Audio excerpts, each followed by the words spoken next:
Hi, Leonie. It's wonderful to have you here today. Thank you for Thank taking you. the time out of your really super busy schedule. I know you've got a lot on at the moment, so I really do appreciate you taking You're the time out welcome. to speak to us about leadership. Welcome to our chat for Black History Month. We're going to be talking about leadership and empowerment, and would love to hear lots of your insights to help us with this series. Sure. So the first question is going to be to tell us your name, your business, and something important that we should know about you. So I'm Leonie Huie, and I am a self-development coach. Some people call themselves a personal coach, but I like to say self-development because I think it's important that we focus on developing ourselves before we can help develop others. Something important about me, well, I would say right now is I'm a mum of three and a new mum. My son is I think he's about 45 days old. So Oh, that's kind of my main focus at the moment.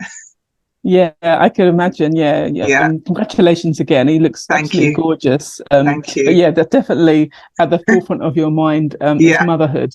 And one Mm. other thing I thought you might have mentioned was you're an author. Do you want to tell us a bit about Yeah. your kind of author and kind of Oh, other yeah. bits of your Quite educational interesting. career? You say that. Yeah, because my book actually did come out in Black History Month. I wanted it to come out in the October, 3 years ago, actually. Right. So it came out, would have come out 3 years ago next week, actually. All right. Right. So yeah, I wrote a book about, it's called The First Year is Survival. It's about parenting multiples, how to survive the first year with twins and multiples. And for me, that was the biggest challenge of my life to date, I think, trying to raise two children at one time. Mm. And there were quite a few challenges I had. I had the good times and the bad times, and I decided to put it all in a book. And at the time, I had really bad postnatal depression and anxiety when I was carrying, and also after I gave birth. And one of the Mm. things my counselor said to me after around the time the twins were about, I'd say about 5, 6 months old, she had said to me, start writing things down in a journal about how you feel, what you're doing, just anything, write it in a journal. And that's what I started doing.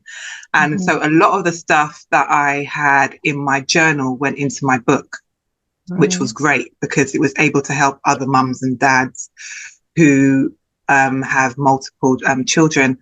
And one of the most, I would say, important parts of my book was being able to interview other mums and dads from around the world who had twins, triplets, and quads.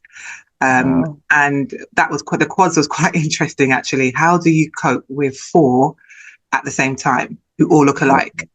And Yeah. Wow. one of the most important things I would advise is color coding because that really worked for Wow. me. And that's the advice I kind of gave to other parents. And actually, every parent had said the same thing. Color coding really, really helps, especially when you've got kids who all look the same or who might have Mm. health issues, or, you want to make sure you feed them all, change them all.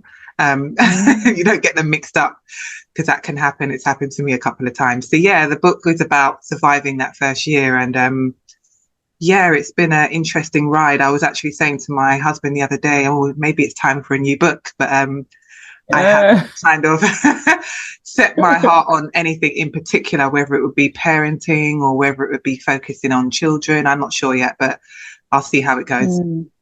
Yeah, well, it's amazing achievement to have written a book, and to think that you're considering writing another one is fantastic, as well as obviously being a mother to twins, as well as your new beautiful baby boy.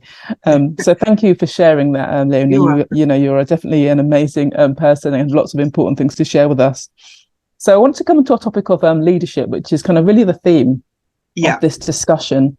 And I see you as a leader. I'm inspired by you. Oh, You're a thank coach of you. mine. Yes. And that was a wonderful. I really do appreciate that time. Oh, And good. what I learned through you being my coach. And this is why I had to include you in this, because I do see you as a leader.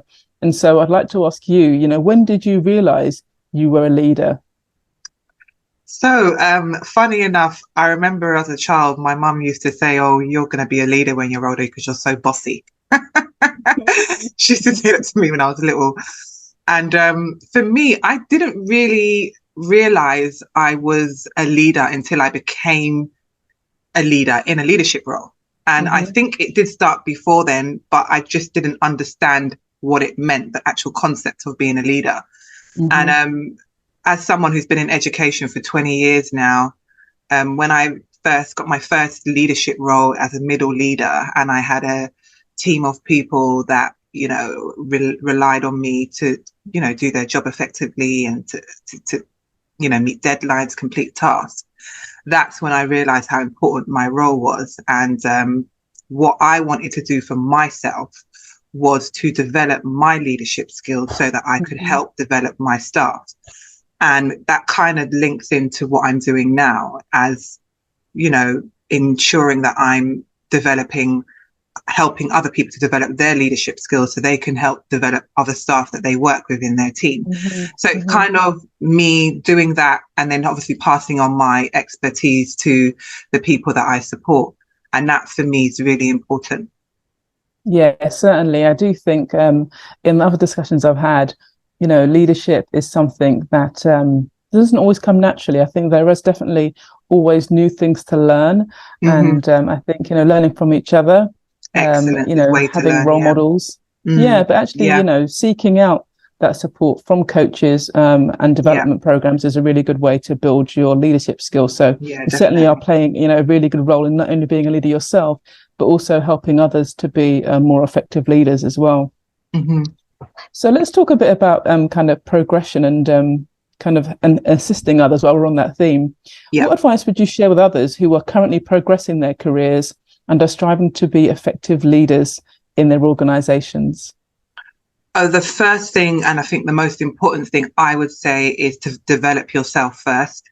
I think it's really important that you have the leadership skills and the confidence in yourself to be able to lead others.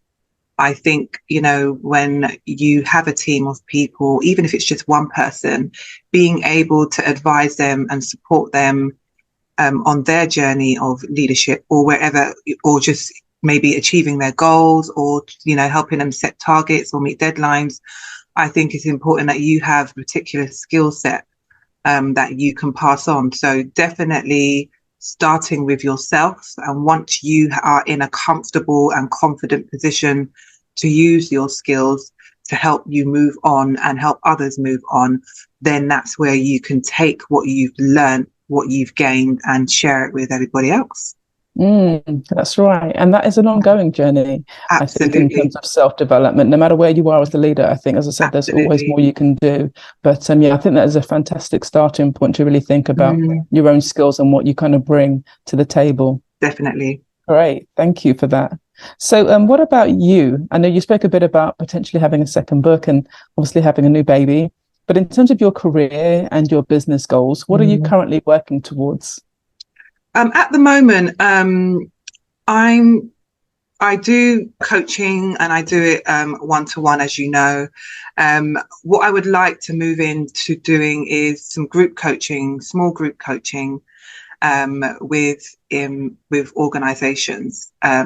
My expertise is in education, and I'm currently writing a program, a 12-week coaching program to help middle leaders, which I was myself, to help them develop as middle leaders, so that when they want to go on to move on to senior leadership or executive leadership or whatever leadership roles they're going into, they can use the skills that they've learned to do that. So my program that I'm focusing on is for middle leaders, and I only work with women. That's my niche area. That may change, it may change, but my focus at the moment is helping women in middle leadership progress in their leadership journey. So that's where I'm focusing on for the next couple of months, I would say. Yeah, I mean, I'd certainly say there is a need for that. You do find that quite often people can get stuck in middle leadership, even though they may have ambitions to go beyond. And so it sounds like a great program to help people to push beyond that. But also, you know, if an organization is investing in their people at that stage, it does show the commitment to progressing Exactly. their people. And I think that is really important. And one Exactly, thing I really wanted to get across through this series is that, you know, organizations play a role too in terms of providing opportunities. Definitely. Obviously, as individuals, we can progress our careers and we can, you know, take ourselves on that self-development journey. But I think it takes two. It takes the organization to provide the Yes. opportunity for you to progress, as well as the individual to be hungry for that growth and to, you know, take the steps to enable them to do that. So Totally I think agree. it'd be great. And I wish you the best of luck with that program. Thank you. So, and let's talk a bit more about the diversity angle. And again, you spoke a bit about gender, which is one point of diversity. And I think the intersectionality of kind of gender and race is really important, especially during Black History Month. And we've got two, you know, female leaders here talking. So, you know, it'd be great to kind of get your thoughts on this. But what does it mean to be a Black leader in your industry? And how, if at all, has your race and heritage influenced your career progression from a professional, but also from a personal perspective? I think with the education industry, it's very diverse anyway. I would say growing up, it wasn't. Being in school myself, I only had white teachers. Right. I didn't know anything else. You just, you know, you walk into your classroom and that's, you know, that's what it is. And as I got older and went into the education sector myself, I started to realize the change that was happening, and it's a positive change. It's a fantastic change. And I'm really glad and I'm really happy that I've had the opportunity to work with some amazing people who have taught me a lot. I've learned a lot from. I've been able to model what they do. I've been able to use my skills to help others. And that's really important. And it's not, for me, I didn't even look at it as color. But when you do look at it as color, you do see how diverse it has become, which is great. It's just kind of like books, you know, as a child, I didn't really grow up with any Black books. Now, I mean, I'm sport for choice, and so are my children. Like I can go into a bookshop and I'm there's so much there on the shelf. It's fantastic, and not just Black books. There's Asian books, you know. There's European books. It's all there, and I think that's really important. So for education, there are teachers, there are senior leaders, there are executives, there are so many different parts of education where people come from different cultures and backgrounds, and they're teaching each other as well as teaching our young people, which is the most important thing. And it's really important that they see that, you know, they have role models who are like them. Most and definitely. You know, they can look up to these role models and say, oh, I want to be able to do this, I want to be able to do that. And you know, that's what we're there for. We're there to, you know, help educate and improve our young people. And for me, being able to use the skills I've learned in education over the 20 years and then help, you know, my clients who I coach to develop their skills it's second to none. It kind of all nicely links in together. And there's just a nice flow to it. You know, you don't have to try hard, and you can just see that people genuinely want to develop and they want to prove themselves. And sometimes you just need a bit of guidance, and that's all it is. I mean, I've had it, you've had it, and it's really important that we know who we are and how we can use our skills and what we learn and how we develop, and just share it. It's just all about sharing it. That's right. And I do think it's really important that you touch on that education in terms of the diversity within, you know, the leadership of education, but also the teachers in terms of role modeling. And I have heard, you know, although, you know, you can have diversity, you know, is there a sense of inclusion? And that, you know, for some students, you know, there still are struggles in terms of feeling that sense of inclusion. I mean, the education system really understanding the experience of Black and other minoritized groups within the education system. But I guess that conversation is for another day. But it is fantastic to hear that there have been strides made in terms of improving the diversity of the people that are educating our young people. Yes, definitely. This is really where, this is where I think the seed is planted to, you know, people see and understand the potential that they have, what the career opportunities are. You know, long gone are the days where we hear the stories of careers teachers, you know, really dampening people's spirits. We really want to empower and broaden the minds of our young people so that they can see themselves in leadership positions as a young person. And that's why we do it. And that's why we do it. You know, we want them to succeed. We want them to have great careers, and we want them to look back and say, you know, I learned this and this is what's helped me to get to where I am right now. Yeah. And self-belief, the self-belief within themselves. Yes, absolutely. And the confidence. It's having the confidence as well to know that you can. And I think regardless of whatever profession you are in, whether you're in the private sector or public sector, I think having that self-belief in who you are, as well as having the confidence to do what you want to do, you'll be able to do it. It's just believing in yourself. And sometimes we have barriers and, you know, there's things that hold us back, but having people around us that, you know, can push us as well is another bonus. Yeah, I'd certainly believe that's true. And I think, you know, as well as obviously the education system, I think society is changing. So you mentioned earlier, you know, being told that you were bossy when you were younger. And I guess that if you were a male child, you may not have been told that. You may have been told that you were assertive. But again, I do think times are changing, that we're understanding that these things you know, are limiting beliefs that we're putting on our young people. And so by changing our language and the way we treat them, we hopefully are empowering them to see themselves in a really positive light that they can use in their careers going forward. Absolutely. And that's one of the reasons why I work with women. I mean, in education, there's lots of women in senior roles, which is great. Mm-hmm. It's nice to see. I mean, even when I was younger, my head teacher was a woman. But I just feel it's nice to have more of a diverse cultural mix of senior leadership, middle leadership, executive leadership, and women can get there. And you know, it may take us a bit longer because we are mothers, some of us, and we have other commitments, but we can still get there. And I just think that, you know, the opportunities and the doors should be more open and more flexible to us so that we can deliver you know, the roles just like men do. Yeah, and I think, you know, what is really important is that, you know, women should be there. Not that they should be there, because I think that diversity of thought brings about innovation and performance and really helps, you know, businesses to really exceed the stats, you know, proof of that by having diverse leadership, diverse boards, that, you know, your business is much more likely to be successful because it's an echo chamber. Yeah, fantastic. Okay, so let's move on. You mentioned a bit about your kind of education. But did have, and also about your, you know, your early career and everything. But did having or not having an inclusive workplace culture have any impact on your career progression? And do you think inclusivity should play a role in workplace culture? The second part of the question, inclusivity should definitely play a role.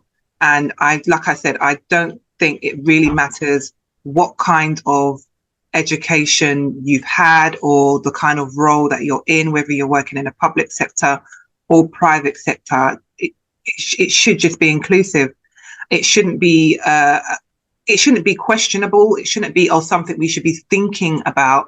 It should just be natural. I think you know, we're in 2023 now. It's time. It should just happen. It shouldn't be, let's have this program to try and make everybody inclusive. I just feel like, why are we not all inclusive? You know, correct. And it's you know, as I'll go back to my kid, my twins are 5. They don't see color. They don't understand culture. It's something that they grow up and see because of the people around them. You know, it's what they you know, observe from others.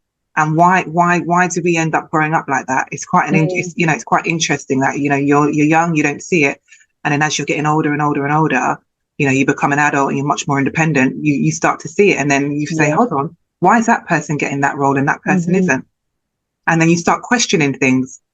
So that's what needs to stop. It just needs to be inclusive, and that's it, I think. Yeah. I think I look forward to the day when, you know, my content is no longer needed. My content on diversity, equity, and inclusion. It just keep doing it though, because I mean, it is still needed for now. I think we're not quite there yet. It's definitely needed. And then, you know, what you're doing is you're making people aware that this should be normalized. Yeah, exactly. Yeah? So exactly. It's very important what you're doing. So keep doing it. And I do think, you know, to the point about, you know, the children, that, you know, children are not brought up with, are not born with discriminatory thoughts. It is society that really these things are in place, and that's why we talk about minoritized racial groups or ethnic groups or all other kinds of groups, because it's kind of inbred into society, these thoughts that some people are lesser and some people are more important, and all these other beliefs that people have in society. And I guess one of the things that I've been speaking about more recently is around social mobility and how this can impact young people in school, who Absolutely. have from more of a deprived background versus someone who maybe has got more of an affluent background. And it could be something very small in terms of the uniform, maybe they're not able to change their uniform, and how that could and it happens. It does. Yeah. It's happened. I've seen it for 20 years, and you would think there would be a change now, but there isn't. And you have in a classroom, you would have children of mixed abilities, children who are rich, children who are poor, children who are in the middle actually as well, of the spectrum. And it's having that balance and trying to meet the needs of all of them. That's why it's education is so important. It's whether it's in the classroom, whether it's in the workplace, it doesn't matter where it is. It's just always going to be something that's important in our lives, every single person's lives. And it could be just you personally educating yourself by reading a book. It could be you educating yourself by reading a newspaper article or watching something on TV. But education is so powerful and so important that we can use it in so many different ways. And going back to young people, this is what they need to understand. You are our future. They are the country's future. They need to be able to have the skill set in order to get to where they need to be in later life. And that's where us role models, whoever it is, comes in to help them do that. And that's really important. Really important. But the same way, as I said, we want to ensure that our children's needs are being met, and that there's equity in society. So as you said, everyone's got different skills, everyone's got different needs. And I feel like in the workplace, the same thing should apply, that with, an equitable culture, we accommodate people in different ways to enable each person to reach their full potential. Not everything's going to work for one person. This is why we have a agile approach and a culture that allows people to have different needs being met. Okay, brilliant. Definitely. So going on to our last question, on an individual and organizational level, how do you contribute to creating an inclusive culture in your organization, and what impact has it had? So you've mentioned a bit about the women already. I mean, I think this is really important in terms of leveling the playing field, in terms of career progression. Is there anything else you'd like to share in terms of kind of what role you play on an individual level in terms of creating an inclusive culture? On an individual level, I would say, Oh, that was good timing. Sorry. On an individual level, I would say being able to, because with my coaching, it's something I do with just me. And it's using the skills and the experiences I've gained to help others. And what I do is, like I say, I have a program that I use, and I work through that with my clients individually to help them meet their needs and achieve their goals or whatever it is that they're working towards. Now, if it's something that there's something in particular that they really, really want to focus on, then that's great. We'll work on that. If it's something that I can suggest them to work, to focus on, because sometimes, people need suggestions and need a bit of guidance, and I'm happy to do that. But it's all about making sure that they are able to use those skills to be inclusive wherever it is that they're going to move on to. So like I said, I work with women only, and that's something I've chosen to do. And maybe in the future it may change, but me being a feminist, me having female daughters who I want to aspire to be great, and have some very good role models around them, I want them to be able to see this is what women do. Look on the TV now, we can turn the television on, and there's so many women out there doing great things. It never used to happen. It's just incredible how things have changed. And it doesn't even matter what color they are. They come from all different backgrounds, and that's what's so great about it, because the diversity is there. It's already there. You just turn on your TV, you go on social media, it's there. Everyone's doing something, even if they are well known or not, everybody's doing something for them that makes them want to obviously be part of something, and that's really important. Once again, going back to self-development, self-belief, knowing what you want for who you want to do it for is really, really important. So inclusivity in any role, whether you are in the public sector or private sector, is extremely important, I think. Yeah. And you do a great job. You do so much for the women that you help.